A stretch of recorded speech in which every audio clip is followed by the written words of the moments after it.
In the summer of 1975, investigators followed a handcuffed man into the woods near the Clackamas River. He led them to a shallow grave hidden beneath evergreen trees. The woman buried there had no name, no head, and no clear way to identify her. And according to the man who killed her, no one was ever going to look for her at all. More than 50 years later, we still only know her as Clackamas County Jane Doe. This is her story.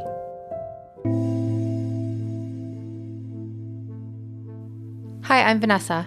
And I'm Amy. And you're listening to She Goes by Jane. At the end of this episode and every episode, we will be joined by a special guest who will read an original poem by Amy Baker about the women we're featuring. Hi, Vanessa. Hi, Amy. Vanessa, I'd like to take us a little ways back in time. Let's travel back to when we covered the story of the Cleveland torso murders. Okay. And I remember back then you were very surprised about someone who would dismember a body. Yes. Why are we talking about this? We're going to be talking about a very kind of similar crime today. So I just wanted to prepare you in advance. Yeah, I mean, I know dismembering happens, but I didn't know that led to other types of configurations. Yes. So I just need you to hold in your head that today this will be very similar. So I just don't want to take you by surprise, basically. Okay. But it's also a warning to our listeners. Yeah. That the content today is going to be quite heavy. Okay. And I'm going to try to only include the details necessary to really convey the story, because we also need to remember that these victims were humans who had full and complete lives, and what was done to them is only a portion of their story. Okay. Okay. Noted. Noted. Okay, are you ready to begin? I am. On June 2nd, 1975, a district attorney, 2 sheriff's deputies, and 3 Oregon State police officers followed a handcuffed man into the woods at the Roaring River campground. He led them up a steep incline to 3 large evergreen trees. There, he pointed to the base of one, indicating where they would have to dig. This was the second location Richard Marquette had shown investigators that day. Just hours earlier, they'd all gathered at a gravel pit just a mile down the road. That time, the man had pointed to an area near some large piles of sand and gravel. While the man waited handcuffed in the back seat of a police car, the deputies had begun digging. A foot down, they stopped, donned rubber gloves, and pulled 2 human legs and an arm from the ground. At the Roaring River campground, they knew they would find more. Meanwhile, Richard Marquette watched from atop a picnic table, not far from the gravesite, the sort of table where families had likely gathered days earlier for their summer lunches at the popular campground. They could never have guessed what was buried a few feet away. As Marquette watched the scene unfold, he began to shiver. "Do you want a jacket?" someone asked. "No," Marquette said. "It's not the cold." So are we kind of implying here that even he was disturbed by his own actions? Like the whole shivering thing? Or is he upset about being found out? Like, what's going on? Do we know? Yeah, I think in some ways we can assume that he actually might have been overwhelmed with what was going on around him. I think sometimes maybe he might have been also shocked by what he was capable of. I wonder, we never actually talked about it or thought about it or I haven't from that direction, but do you think that sometimes once people who commit really horrible things like this man, do you think once he's letting other people see that and admitting to those things, it almost makes it more real to them? Like, oh, wow, I actually did this thing, and now other people are seeing that I did this. Right, now people are aware. Not that I feel bad for him, but I'm wondering if there's ever a moment that brings them back to humanity with it, with like, oh, I did this thing. Yeah, sort of killer psychology is not necessarily something I spend a lot of time considering, right? So I'm not sure necessarily what the current thought and research on kind of what is happening in those moments for someone like him. Well, and I don't think it would be blanketed. I think it would be a very individual thing because some people for sure, like we've had people who are braggy. Like we've talked about people who are like, they want their numbers to seem higher or they want their crimes to seem worse. But I'm wondering if there are like a certain number of people that are just like almost disgusted with themselves. Yeah, and his history is quite long and varied. And so by the time Richard Marquette leads the investigators into that woods that summer afternoon, they already know what he's capable of because this isn't the first time. 14 years earlier, another Oregon woman had vanished after a night out. So would this be a different victim altogether? This is. And I would like to tell her story first because I think her story is just as important and it gives us a broader sense of what is happening here by the time he gets to this point in 1975. Okay. So we are going back to 1961. And Joan Caudle is a married mother of two small children, a 3-year-old boy and a 22-month-old daughter. And on June 5th, 1961, Joan waited inside her tiny bungalow on Portland's Northway Avenue and waited for her husband to come home from work. When he arrived, she pocketed $100 and the broken strap of his wristwatch and headed out shopping. Father's Day was quickly approaching and she needed to purchase a gift for her father. She stopped by Weisfield's and she'd been there regularly enough in the past that John English, the watchmaker, recognized her and helped her pick out a flexible watch band as a replacement. Joan had a lot on her mind that year. Her mother was dying of cancer, and with two small children of her own, she had a difficult time making friends with her neighbors. And for reasons really only known to her, in the previous few months, she actually had been stopping by bars regularly. That's why it probably came as no surprise to her husband, Lawrence, that she was stopping and having a drink before coming home. But the hours ticked on without her returning. He tucked the children into bed, watched some television, and when Joan still wasn't home, went to bed himself. So this wasn't unusual for her to be out and not come home? Yeah, so she'd been going out pretty regularly, probably several times a week at this point. Okay. But when he wakes up the next morning, Joan's not beside him, and there's no indication that she came home. So that's not typical, though. So she stays out late, but she always comes home. Yeah. Okay. He is alarmed by this, so he calls the police and he reports her missing. He also calls her sister and her father, but they haven't seen her either. By Wednesday, which is 2 days after Joan left their house, Lawrence was beginning to get frantic. He went into the police station in person to make the report, hoping it would spur them into action, and then he visited a few bars along Southwest 4th and 3rd. Lawrence went back to the bars night after night, and at first he was just maybe hoping to run into Joan or catch a glimpse of her. Maybe something else was going on. But later, when he hadn't, he began asking if anyone had seen her, but no one had. Joan had seemingly vanished.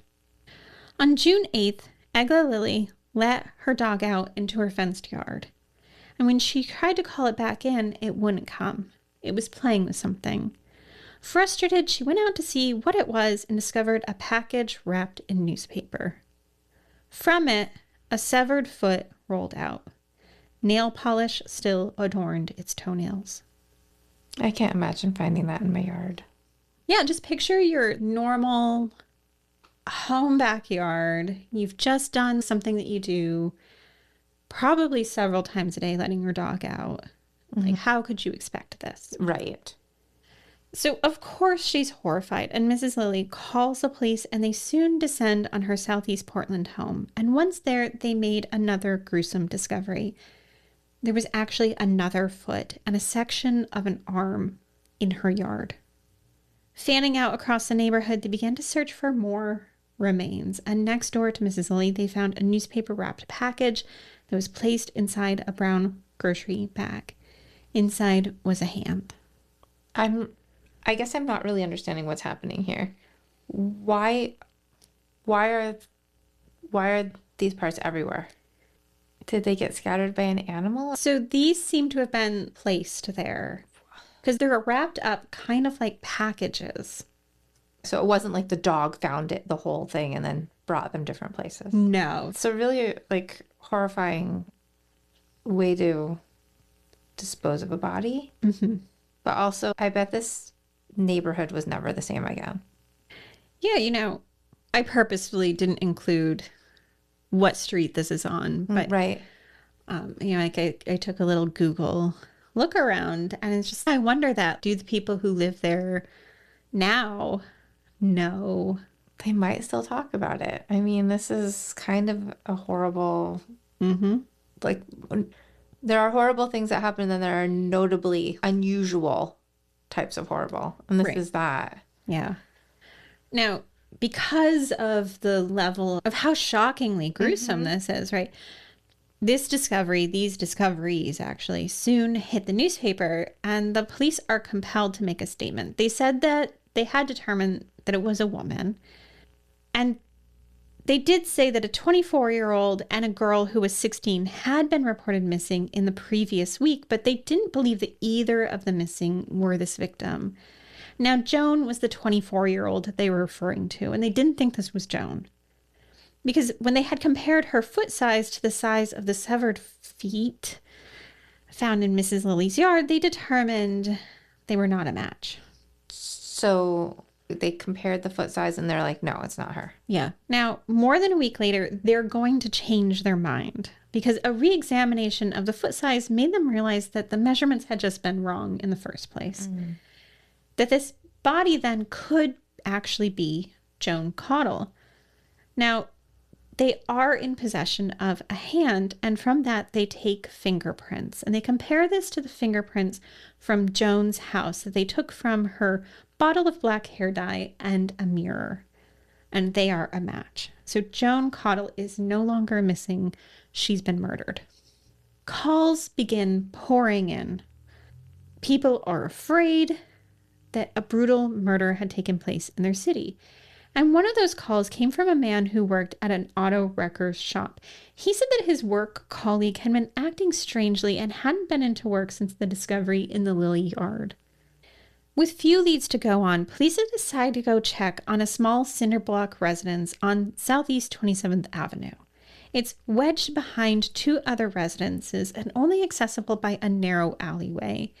And this small structure was locked, and the window coverings had been drawn, and no one appeared to be home. John Wenholz was the owner, and he and his two sons reported to the house earlier that day, and nothing had seemed wrong. But when police called, they came back, and one of them shimmied through an unlocked window and opened the door for the police. So is this a rental home? It's Okay, a so it's rental not house. John. Not John. Okay. Now, everyone goes inside. I cannot emphasize enough how small this space is, and they're stepping carefully over the uneven linoleum floor. The living room, it just has a small single-size bed. It's got a little couch. The kitchen only held necessary appliances, and there's a small storage room past what would be considered the bathroom. That's where they found a duffel bag, and inside were more of Joan's remains. When they looked further into the house, they found more of her remains inside the freezer. So without a doubt, they know that it's this guy. Yes. Yeah. So with this discovery, they're like, we have finally now a suspect, Richard Marquette, who's been renting this home. And he's the one who works with the other gentleman. Yeah, I actually suspect that the person who makes the call, that they don't make it explicit in the reporting. I suspect it's actually his brother-in-law who makes that call, because they both worked at the same location. And he later would be talking about how odd Richard had seemed at the time. Okay. Because I was wondering, how would you really know if your coworker is acting that strange? Yeah. Because most of the time we don't know them that well. But if it's his brother-in-law, that would make more sense. There's one problem, though, with this discovery, which is that Marquette was now nowhere to be found. So he knew that they were looking for him? So he's gone. He's gone. He hasn't shown up since right after the murder. Okay. Days later, more of Joan's body would be found in a small box on Southeast Alder Street, which was several blocks away from Marquette's rental home. This time, the box contained Joan's fingers and other small parts of her body. Neighbors had seen the box there for at least a week before, but no one had checked on it. I don't want to check just random boxes on my street, but at the same time, it feels like the responsible thing to do. Yeah, I think at this point I do have some questions because, this is the same kind of greater neighborhood. And so my question is if people have found Joan in various locations over the past few days, and then that there's this weird package that's been sitting out. Also, they said it had started to smell. Oh my gosh. Maybe they were just scared to look at it? Maybe. So it takes a very long time before anyone goes and looks at it. Surprised no animals. Well, yeah, so that's actually a good question. The only reason that this actually gets investigated at all is that the guy who's renting the garage goes out to coffee with his friend who's a cop. And he mentions there's this weird package out front of the garage. And that's when they decide to look? And so his friend calls up the police and is like, hey, let's circle back and check on this. And then they show up and then they open it in front of small children, by the way. But some of the things the neighbors said is that animals had been, like dogs, and the neighborhood dogs had been interested in this package. But yeah, I thought for certain something would happen, but even the neighborhood dogs were like, nope. Now, day after day, the newspapers start to be flooded with stories of the search for Marquette, and fear continued to grow, and law enforcement kept on coming up empty-handed. By July 23rd, which is 18 days after Joan left for her shopping trip, Oregon Governor Mark Hatfield publicly asked for the FBI's help by adding Marquette to the FBI's 10 most wanted list. He said, I ask your personal evaluation of this case because of the widespread and deep concern among our citizens here. The sadistic nature and heinousness of this crime may be without precedence in Oregon history. By the next day, Marquette is added to the list. He's actually number 11 on their 10 most wanted list. James Helty, a special agent with the Bureau's Washington, D.C. headquarters, emphasized that this actually was an unusual move for the agency, that there was urgency to this case because of the great danger Marquette presents.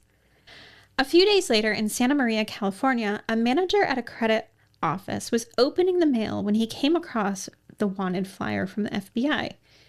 Here's one of your friends, Harvey, he jokingly said, and held it up for his friend Harvey Allen to see. I nearly fell over, Harvey Allen would later say. I recognized the picture. He was the man my partner had picked up June 14th hitchhiking. The two had given him a job cleaning and burning lumber at one of their firms, and Marquette had since moved on to work at the Baptist church store at their salvage yard. Now, when the FBI arrived in Santa Maria to assess whether or not this was actually Marquette, they first posed as customers wanting to buy some mattresses from the salvage place. Are you Marquette? One of the officers ended up yelling over to him. Oh, Marquette said. Yes, I am. So you just happened to still be working there at the time and, yeah. That really came together. Very quickly. Yeah. And neatly. Yeah. Yeah. In the days after Joan's murder, Marquette had left Portland and traveled by bus south, going through the border at Tijuana. Later, he would return through Mexicali before ending up in Santa Maria. While in custody, Marquette confessed after 2 hours of questioning. He said he had run into Joan outside of a bar, and he remembered that her name was Joan because they'd gone to school together as children. After they went to some bars, and he drank so much that he was, quote, out of my head drunk. So he actually knew her? Yeah. So they were just like old friends catching up? I don't know if they were actually friends, but they were in the same grade school class together. Huh. That feels weird, doesn't it? Oh, because Yeah, I mean, this feels like more of like a stranger Yeah. type situation, right? I thought it was. Like, I thought we were going into it as like a stranger, not somebody that he knew. Now, after he got drunk, or they got drunk, he says they went back to his house where he claimed the two had sex. And he said he remembered choking her with his hands and then he fell asleep. I would give anything if it hadn't happened, he said. The next morning, he said he woke up to her body in bed next to him and then he panicked. He said he knew he needed to get rid of her body, but he didn't have a car. So he took her into the shower where he dismembered her with a butcher knife, and later he disposed of her remains on his walk to work. So he was just walking along and scattering these packages. Yes. None of this feels like, does it make sense to you? No. Like, I wish this wouldn't have happened. I needed to get rid of the body, but then I did it this way. Mm-hmm. It doesn't seem like the most discreet way of doing something. Not at all. Not at all. I don't know. What he's saying and what he's doing just doesn't feel like it fits to me. There's a mismatch. Yeah. Yes. Now, he makes this confession, and then the next day, he is flown back to Portland, Oregon to face murder charges in Joan's death. On July 2nd, he actually leads police to where he had left her head, which was in a swamp near Oaks Park, and dental records would be used to confirm that it was Joan. Days later, investigators would find what was the last known discovery of Joan's remains. Thrown among the rose bushes at Lone Fern Cemetery, they found her arm. So she's complete now? I think essentially they said that they found most of Joan. Yeah. Despite the confession and the evidence that was found inside his home, Marquette pleaded innocent. His lawyers knew this would be an uphill battle for them. There was little hope that they'd be able to convince any jury members that Marquette was innocent of the crime at all. And as his trial grew closer, they changed his plea to not guilty by reason of insanity. Meanwhile, the prosecution had its own challenges. They wanted him to face the death penalty, and for that they needed a first-degree murder conviction. At the time in Oregon, this meant that he would also have had to commit another crime at the same time. And for this, there were 4 possibilities. In this case, specifically, rape. What do you mean 4 possibilities? There's a lot to unpack here because, like, insanity? Mm-hmm. I don't think being drunk counts as insanity. Well, so during the trial, they're going to bring forward people who can speak to his mental health status. Okay. But for the death penalty, he has to have another crime. And there's 4 possibilities. So is it like murder, rape, and 2 other things? So the murder has to be committed at the same time as another crime. On the same person. On the same person. Okay. So Yeah. And so there were 4 possibilities in Oregon at the time. I'm forgetting all 4, but one of them available was rape. So they would have to prove that he committed rape and also murdered her. And then they could charge him. Dismembering not one of those? No. Doing something like that to a body is not one of the things. No. Does that seem reasonable to you? Yeah, I mean, I think it's interesting because the notion of what, quote, first-degree murder is actually vastly different depending on where you are. Okay. Yeah, and so this was kind of their challenges in Oregon State specifically at the time. Huh. Now, when the murder trial begins, it's the tail end of 1961, and it really did end up feeling that Joan was as much on trial as Marquette. Witness after witness was brought in to testify about Joan's character, primarily alleging that Joan had been seen out in public with men who were not her husband. She had been witnessed kissing several different men in the months prior to her murder. So the implication was clear. If Joan so freely interacted with other men, then she must have done the same with Marquette. But does that mean that somebody has the right to kill her? So basically, they know at this point they cannot beat the murder charge. Okay. Unless they can convince people he was, quote, insane when it happened. Okay. So they're just trying to make sure he doesn't get first-degree murder because he's facing the death penalty. Okay. So So they're just trying to... It still doesn't feel like the right angle because it doesn't matter what Joan was doing at the time. So what they're trying to say is no possible way he could have raped Joan. So they're trying to make it seem like that Joan, she just hooks up with anybody. And if she hooks up with these other men, of course she would have hooked up with Marquette. So it has, okay. So he did murder her, but he didn't rape her first. So we don't have the two things we need. Yeah. Okay, I get it. Yeah. I was like, wait, are we blaming her for getting murdered? Yeah, no, they're trying to paint her. That there's no, that she would, she was not rapeable because she was willing. Yeah. Which also doesn't make sense. Exactly. Yeah. None of it makes sense. No. It's because even if she did sleep with other men, she could still absolutely have been raped by this guy. Exactly. And even if she went home with him and had wanted to have sex with him, but then decided not to, that's still rape. Right. But when they're going through this trial, the actual violence that had been done to Joan's body was impossible to ignore. Like, of course, there's the dismembering after the fact. But pathologist Dr. William Lehman, he gives his testimony about the types of injuries that he saw on her body. And Joan had 27 recorded bruises to her body, which included a large one on her left side that was over the top of what would be 2 fractured ribs. She also had bruises to her hand, arm, cheek, and hip, and those were caused before death as well. Okay, so none of this was from the way her body was handled. And so it's his professional opinion that most of this bruising occurred over an hour before her death, except for the bruise over her broken ribs. And he felt that bruise was inflicted almost immediately prior to her death. As to whether or not he had been strangled, he said he's actually unable to determine if that was true because of the way her head had been severed, which was just under the chin.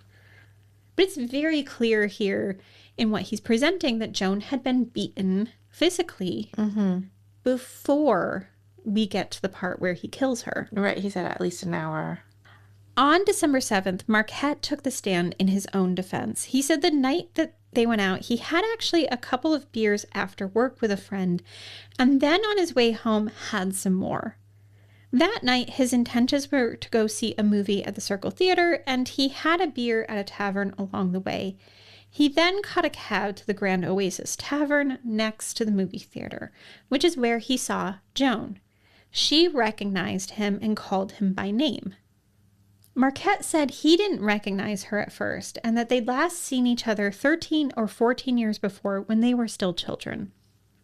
Still, the two ended up at a bar together and started talking about their old school days, and he bought them both beer. The two of them then traveled from bar to bar, but he couldn't really remember the details of many of those bar visits, and he couldn't remember what they talked about that night. He said at one point they crossed a bridge and he had to be careful that she didn't step on cracks and get her high-heeled shoes stuck in them. They eventually took a cab back to his house and he said that they kissed along the way. Now, that's different from what the cab driver who brought them there said. He had also testified and he said he didn't remember anything unusual about his drive and he never mentioned that the two were intimate in the back seat of his cab. Marquette then said he didn't remember what happened after they returned to his home, and he refused to answer directly whether or not he had murdered her. So we really don't know what happened. From his side. Right. In this trial moment. Yeah.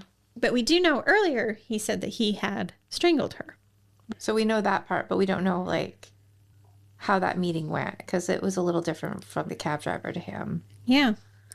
One of the last witnesses called to the stand was a man named Elmer Young, who had been in jail with Marquette. He said that Marquette had told him that, quote, she had got him all hot and he did what any man would do.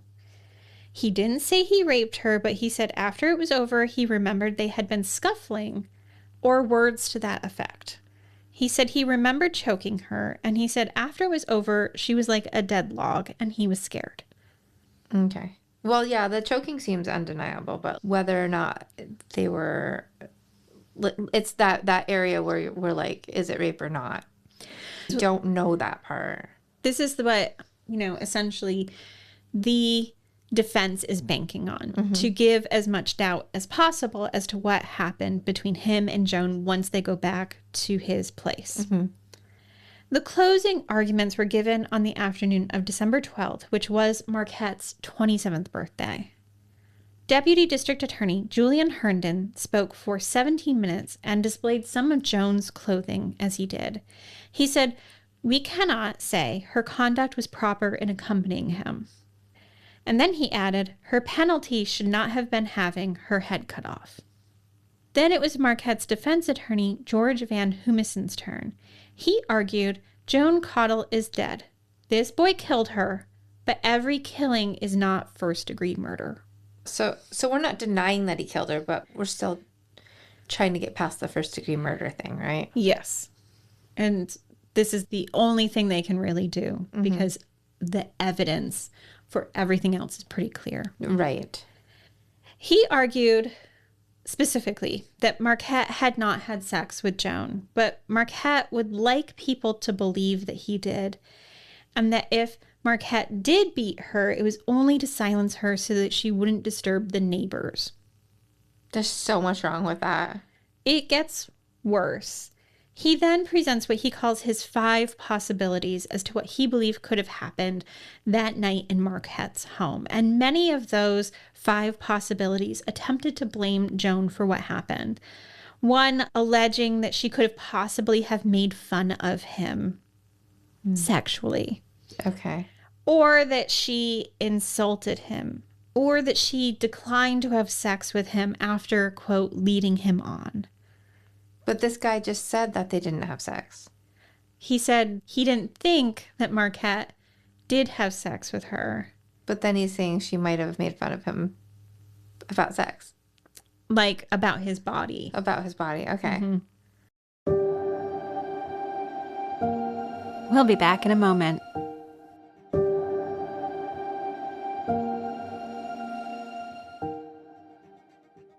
Which is why I think that the lawyer had to say, "Oh, Marquette wants you to think that he had sex with Joan." Okay. Right. And so she needed to be calmed down. So silence so she wouldn't disturb neighbors. She insulted him. She made fun of him. Yeah. Okay. He also, one of his other possibilities was that maybe she died of natural causes. So he's really just grasping at straws. Yeah. He's like, maybe it's one of these 5 possibilities. Because again, he just needs to introduce enough doubt. Yeah. But I mean, that's his job, right? Like, it's his job. As his lawyer. Yes.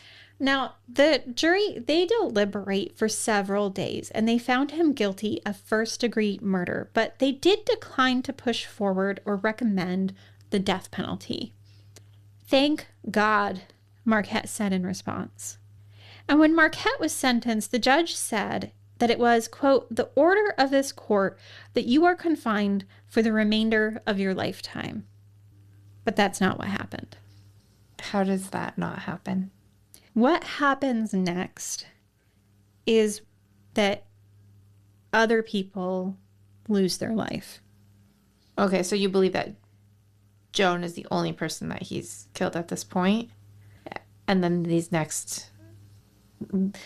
whatever happens next that releases him is how we ended up with the woman we were talking about at the beginning? Yep. Okay. And do I know that Joan is his first victim or only victim at this point? I can't say for certain. But she should have been his last. That should have been it for him. Right. By the time Richard Marquette entered prison for the murder of Joan Caudle, violence was already a familiar part of his history. Years earlier, after dropping out of Roosevelt High School, Marquette had joined the military and served in both Alaska and Korea before returning home to Oregon. But after leaving active duty and joining the Oregon National Guard, he was dishonorably discharged following a violent armed robbery conviction. In 1957, Marquette and another man robbed an Oregon service station and beat the attendant in the head with wrenches wrapped in towels. During his incarceration for the attack, Marquette received misconduct reports for fighting and refusing to work. To many who knew him, none of this came as a surprise, because during Joan Caudle's murder trial, friends and family members and neighbors described Marquette as quick to anger. He was a man who could suddenly turn white with rage. One witness recalled that as a child, Marquette had once chased another boy with a knife after the boy sprayed him with a garden hose. That volatility did not disappear after Joan's murder. During the first decade of his incarceration for killing Joan, Marquette accumulated misconduct reports for disobeying direct orders, threatening prison employees, and making obscene remarks to a prison teacher. At 2 separate points, he was also found carrying improvised weapons, first a wooden club, later a wrench. And years later, the superintendent of Oregon's Correction Division would say those incidents convinced him that Marquette had a violent temperament. And yet, despite those concerns from some prison officials, Marquette was increasingly granted privileges through the early 1970s. He was moved into reduced custody positions, assigned outside work details, and eventually considered for work release and parole. In late 1972, the parole board voted 2-1 to release him. The decision surprised some within the prison system. Rather than relying on earlier warnings, the board instead emphasized some reports suggesting that Marquette had made progress while incarcerated. Not everyone agreed with this decision. One prison psychiatrist reportedly warned that Marquette could still pose a danger, while Superintendent Hoyt Cupp later said that he delayed Marquette's release as long as possible by repeatedly denying his leave applications. The parole board then was angered that their decision on Marquette's parole was not being followed. On December 22, 1972, the board pushed back, signing off on his release without them. It was considered an unusual procedure for which the board took full responsibility for his parole plan. By the time that the public learned that Richard Marquette had been released, he had already been living in Salem, Oregon for nearly a year. I'm not really sure why would the majority of the parole board want to release him? Yeah. I'm not really sure why. What would make you feel like, oh yeah, this is the person we're gonna Of all. release? Yeah. I mean, particularly for a crime that had ended him up on the FBI's 10 most wanted list, that he was a special edition, right? Right. I mean, they were actually considering the death penalty for him. So how can we go from that to paroling him? Exactly.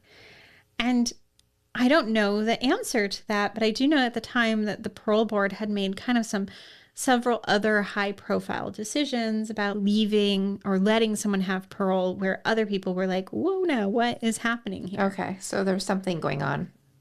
Yeah. Probably.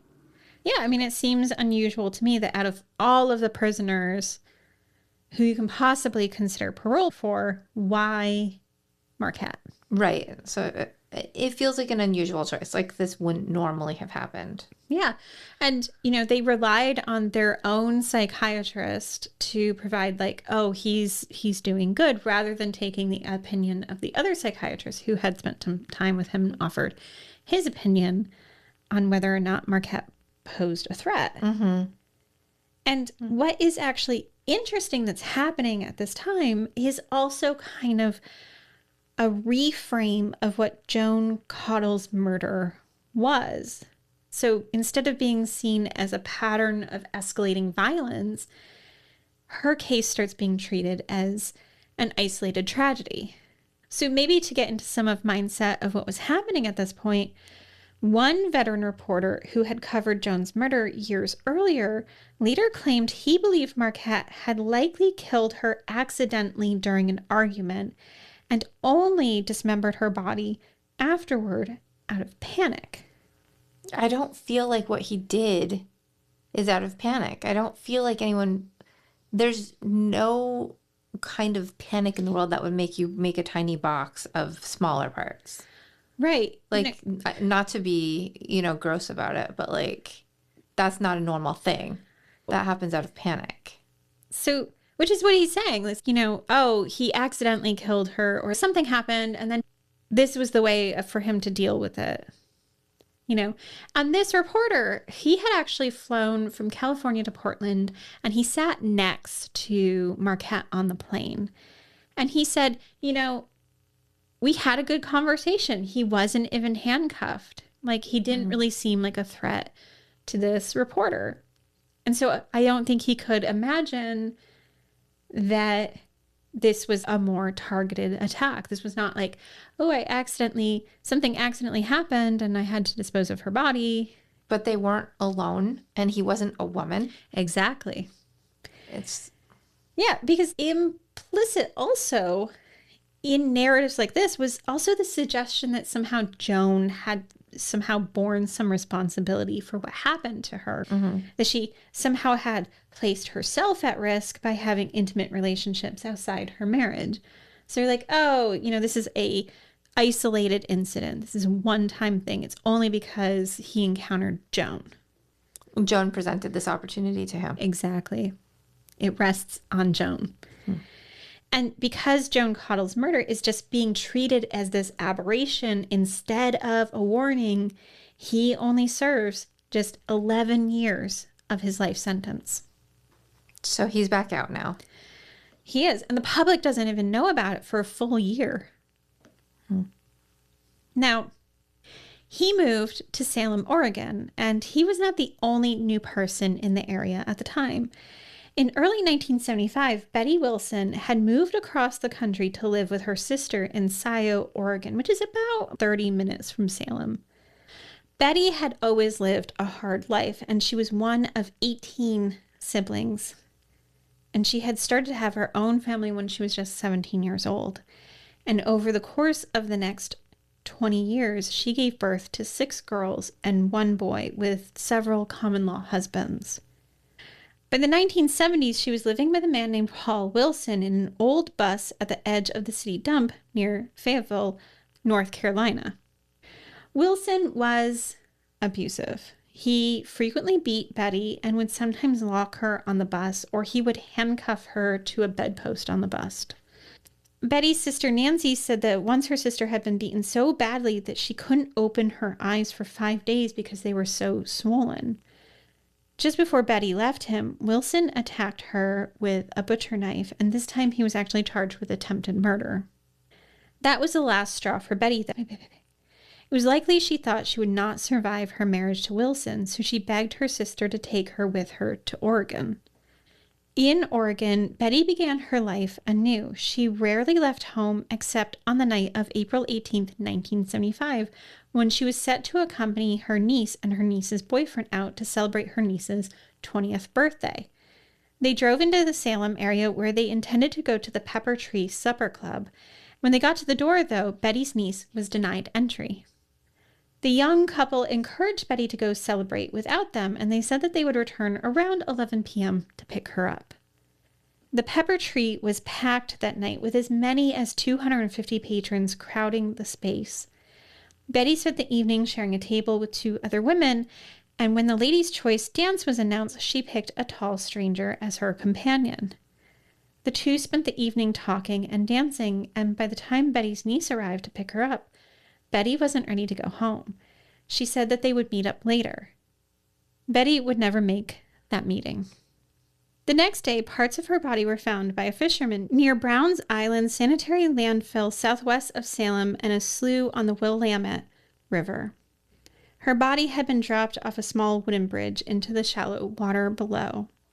Betty's body had been savagely attacked. The blood had been drained from her body.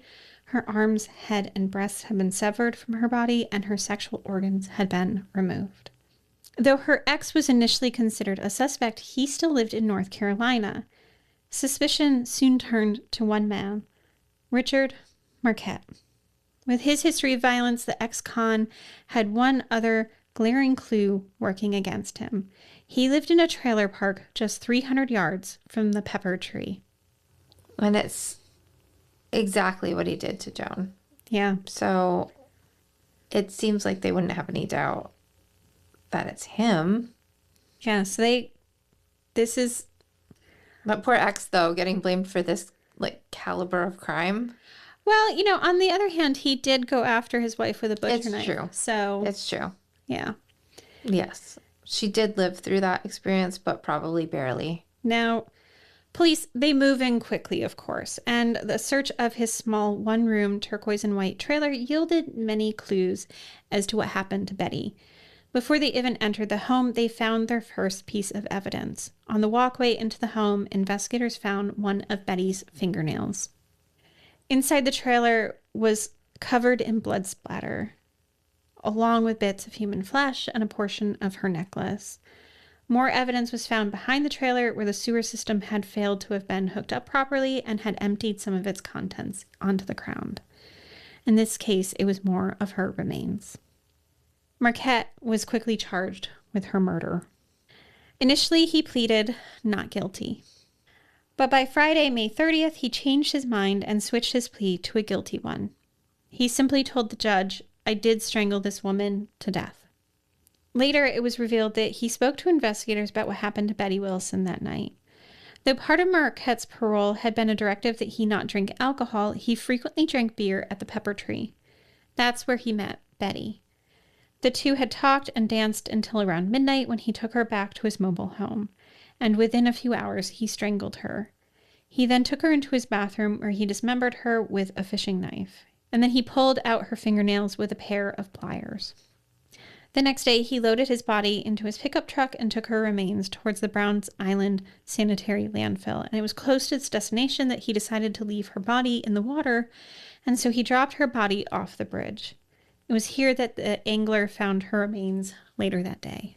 I feel like we have to talk about his lack of actually hiding a body.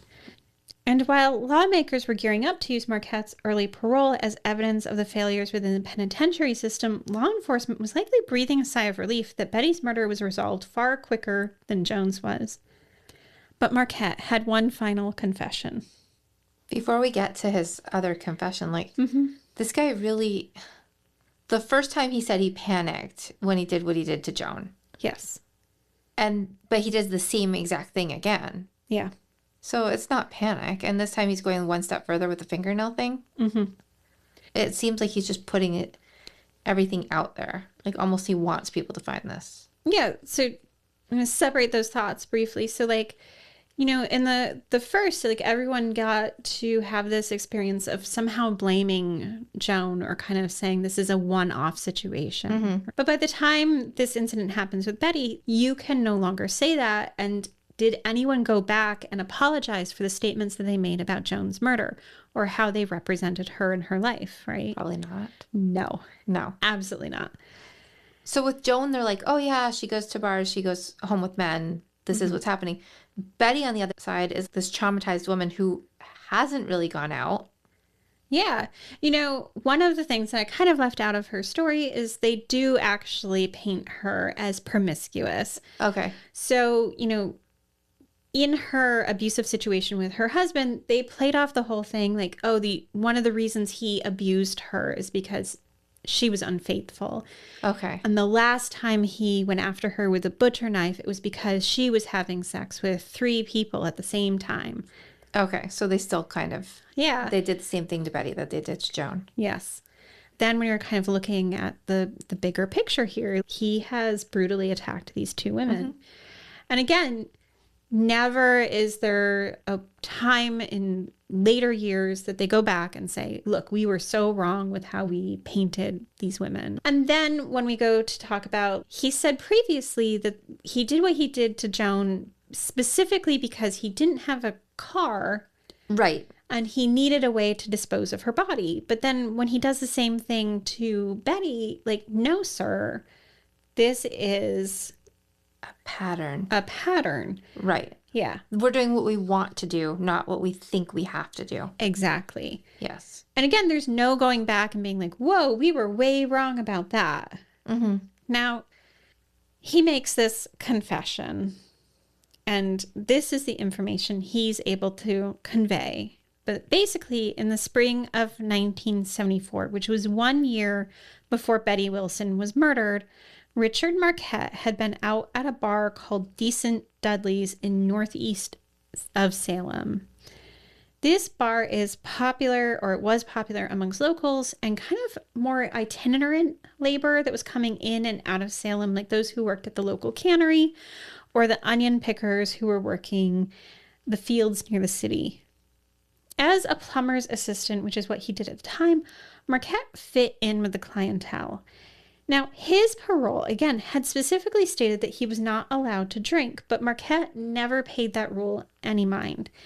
He'd already been arrested for drunk driving, after which his parole officer had recommended that he voluntarily take something called Antabuse, which would make him ill if he drank. So he was on the pill that would make him sick if he drank, but he's been drinking. Yeah, so he's voluntarily taking this medication. So is he just getting sick all the time too? Yeah, he actually says he finds a way around it, which is just mixing enough water in his alcohol to render it ineffective to him. Now, he was arrested a second time for drunk driving, which should have been an arrest that would have been enough to revoke his parole. Because, again, he's only on parole to be on his best behavior. And they could fudge a one-time drunk driving, but a second one? Right. Now, his parole officer never actually learns of this arrest, and Marquette doesn't volunteer that information either. And it's also not reported back to the parole board at all. So it's just everything falls apart when it comes to this whole parole situation. Exactly. Now, this is why the bars around Salem are a regular destination for Marquette. He was at Decent Dudley's when the bartender asked him if he could drive another woman home. The local bartenders knew Marquette, and they kind of thought of him as a nice enough guy. Like, he'd occasionally make a dumb comment, they said. But that was about the only problems they ever had with him. So they had no idea of his history. No. In hindsight, they probably felt very bad for suggesting that the man who's already on parole for murdering a woman, they suggest that he brings her home. Yeah, so he comes across to them as someone who's just like... I'd feel so bad if I was the person who made that suggestion. Exactly. He's like a nice guy, right? He's kind of harmless in their mind. Now, the woman was about 5'7" with dark hair, and she was wearing slacks. And that's about as much as Marquette could remember about her. Like the others, he had taken her back to his home and murdered her and dismembered her there. He didn't even know her name. And by 1975, after he confessed to the murder of Betty, he couldn't even remember when he murdered her.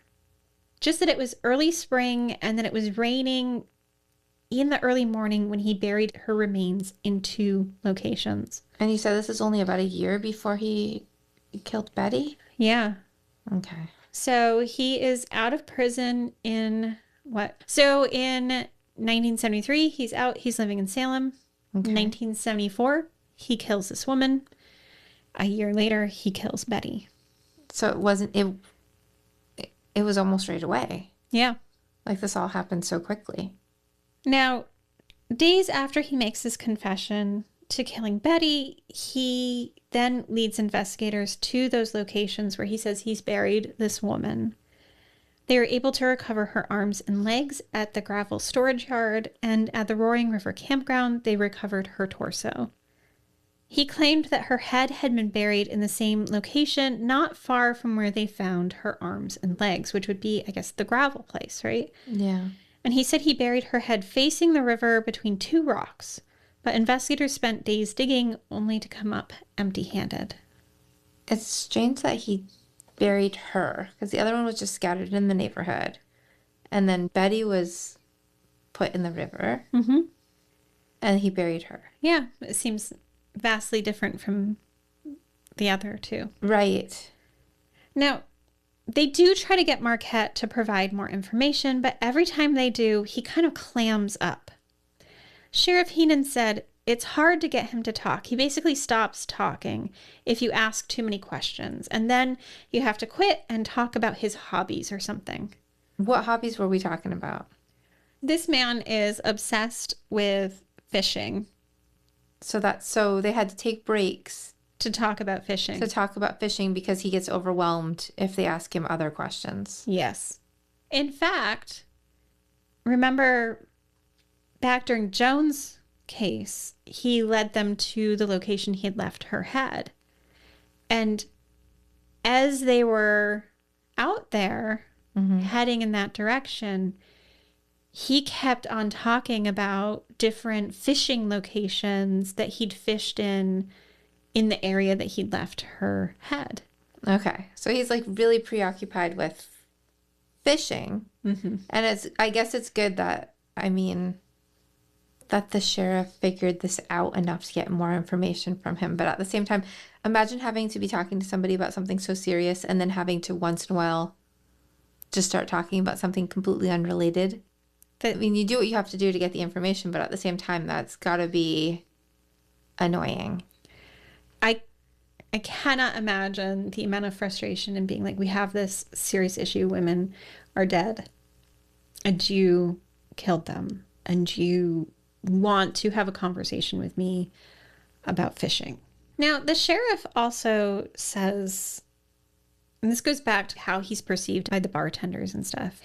He says that Marquette gives him the impression that he's just rather personable and likable. And so that's how he comes across to most everyone who's interacting with him, which is why the sheriff says, oh, like he gets why he had been successful at picking these women up at the bars that he planned on killing, because he just comes across as a nice guy. So these women were comfortable with him. Yeah. Then bartenders see a lot. Mm-hmm. They interact with a lot of clientele, and even they were not picking up on anything kind of unusual about this guy. Yeah. Now, the only other person who likely met this woman was the bartender at Decent Dudley's. By the time they arrived to question her, though, she had already left her job, having divorced her husband and returned to Taiwan. So she's not even in the country. No, so she's long gone before they kind of figure out what's happening. Now, investigators felt that it was unlikely that they would pursue contacting her because they had leads that they said were closer by. Someone had claimed that they knew who the woman was and gave them a name. And it's unclear if that lead ever helped identify her.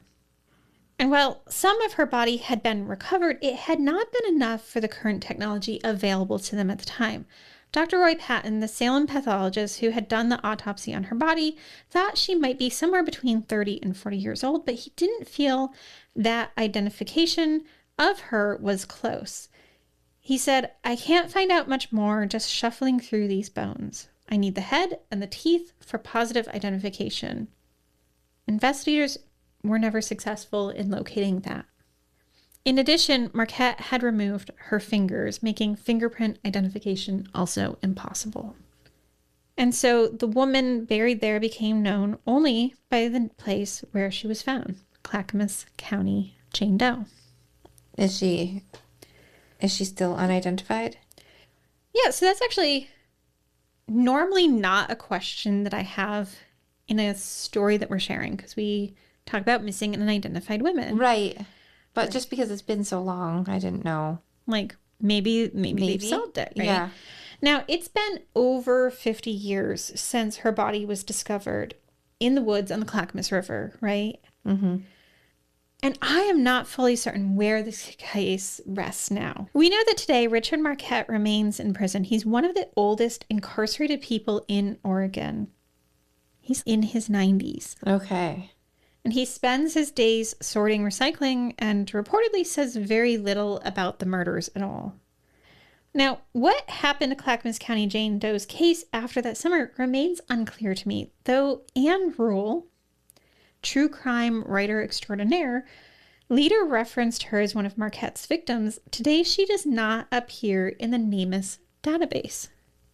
It's possible that she could have been quietly identified years ago and her name withheld from the public, but it's unclear to me if that happened. Or perhaps, somewhere along the way, did her case simply slip through the cracks once again? So she's not in NamUs at all. She's not in NamUs, but then there are tons of other cases that are not in NamUs, because as much as we would want it to be an exhaustive database, it's not. Right. Now, reportedly, Marquette once said he chose her because he didn't think anyone would look for her. To him, she was just another woman no one would miss. But that isn't true. Someone somewhere knew her laugh. Someone loved her. Someone may have spent years wondering what happened after she disappeared. And even now, more than 50 years later, we're still here remembering her. Inventory. Unidentified woman discovered June 2nd, 1975. in Clackamas County, Oregon. We are born without patellas, just cartilage that will learn the shape it needs to hold with age, and so many other bones that will fuse as the months pass into years. What magic there is in becoming whole, our bodies knitting together in unseen ways we won't have memory of. Did it hurt, this joining, or did it happen slowly enough not to notice? Every day I think of you, women who once held the shape of our world. I see long dark hair blowing in the wind as you reach down to pull an onion from the ground, or the twist of your body as you swivel on your bar stool, the cigarette smoke twisting your tresses. What some will do to a body means we look there for answers. I miss the way you moved through this world. For more information about our show, please visit shegoesbyjanepodcast.com. Bye, Vanessa. Bye, Amy.